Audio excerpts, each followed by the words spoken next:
India is the new target in the European Union's search for new partnerships. The world's most populous democracy has great potential for the bloc to develop ties in trade and security. However, the enduring alliance between India and Russia remains a source of disagreement between the two parts. EU Decoded will examine the new EU-India strategic agenda. With bilateral trade in goods worth 120 billion euros, the EU is India's largest trading partner. There are 6,000 European companies operating in India. The EU would like to conclude a free trade agreement by the end of the year in order to significantly reduce tariffs and other barriers. Agriculture is one of the most difficult sectors in the negotiations, particularly wine and spirits, processed foods, and dairy products.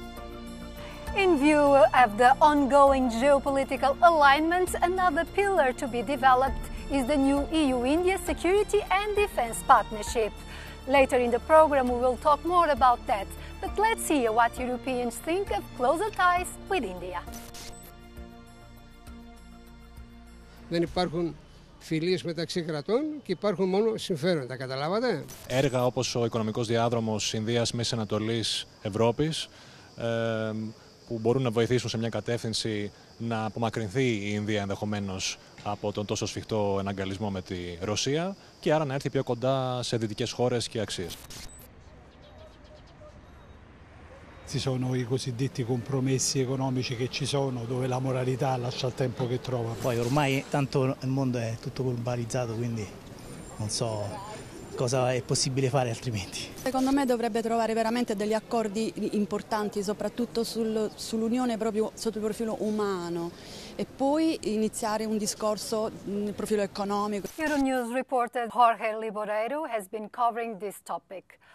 What explains all the attention that Brussels is paying to New Delhi's government?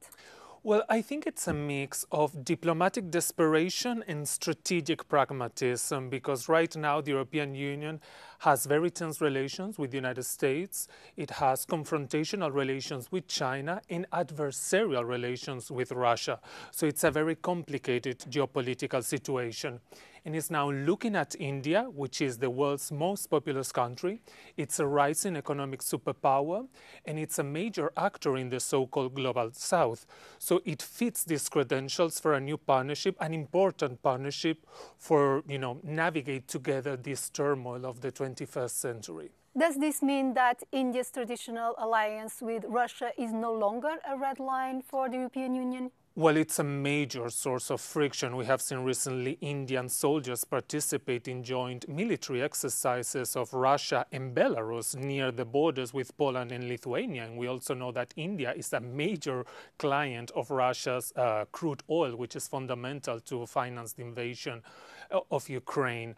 What's happening right now is that we are changing the geopolitical calculus, and we are deciding to be more flexible regarding this red line and to focus on the benefits rather than wasting time on the disagreements. And how does the European Union fit into India's foreign policy? Right now, India's relations with the United States are at a rock bottom. We have seen Donald Trump doing whatever he can to alienate New Delhi, 50% tariffs, a new approach towards Pakistan. So India is also very shocked by the Trump administration, and it's seen that the European Union could be this new big partner in the West. So you see, both sides, the European Union and India, have bad relations with Trump and are coming now together. Thank you, Jorge. Let's take a closer look at India's defense plans. India's defense budget for 2025-2026 is 69 billion euros. Its traditional supplier is Russia, which accounts for 36% of its purchases. However, India has been buying more from the West, particularly the US, Israel, the UK, France, and Germany. In the case of EU countries, 2 agreements were signed in 2025. France sold 26 Rafale Marine combat aircraft, valued at 7 billion euros. Germany will build 6 Type 214 submarines with Indian partners, valued at 5 billion euros. Our guest is German Angelika Niebler from the EPP Group in the European Parliament, chair of the Delegation for Relations with India. Does the EU have more to gain than to lose by strengthening its relationship and partnership with India, which accuses of helping Russia maintain its war economy? India is a very, very important political power. India is a great economy, huge, one of the biggest economies in the world. And as regards defense and security, I think when we really agree on terms, it will help both of us. We know that India and Russia had a long-standing relationship, and I think you can't just cut ties from one day to another, you know. So for us, I think it's important to engage, to also express our concerns, to also try to understand what their perspective, what their interests are, and then, of course, you know, defending our own interests. The US President Donald Trump has imposed 50% tariffs on India and has asked the EU to follow suit, going even to 100% tariffs, arguing that this would help stop the war in Ukraine. What will be the impact of this agreement with India in the US-EU relationship? I think the general policy in all regions in the world is to go for more independence, to become more resilient. That is what actually India is heading for. That is what the European Union is heading for. I think that's the right approach. Let's get more resilient.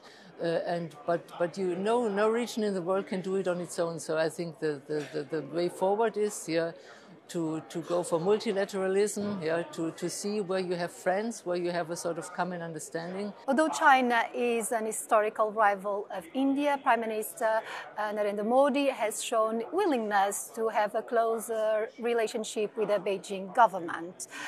Can the EU really trust India as an ally? Let's concentrate on our policy. I do not want to blame the others for doing this or that. We have to have a pragmatic, a realistic approach. I fully agree on that. But always, you know, concentrating what is in our interest, what is strengthening the European Union. Brussels wants diplomatic efforts to consolidate into an EU-India summit sometime in early 2026. For the time being, all 27 member states are on board with this strategy, which allows for negotiations to move at a faster pace. Faced with disappointments with traditional allies such as the US, the EU is now willing to take a more pragmatic approach and some risks with new partners.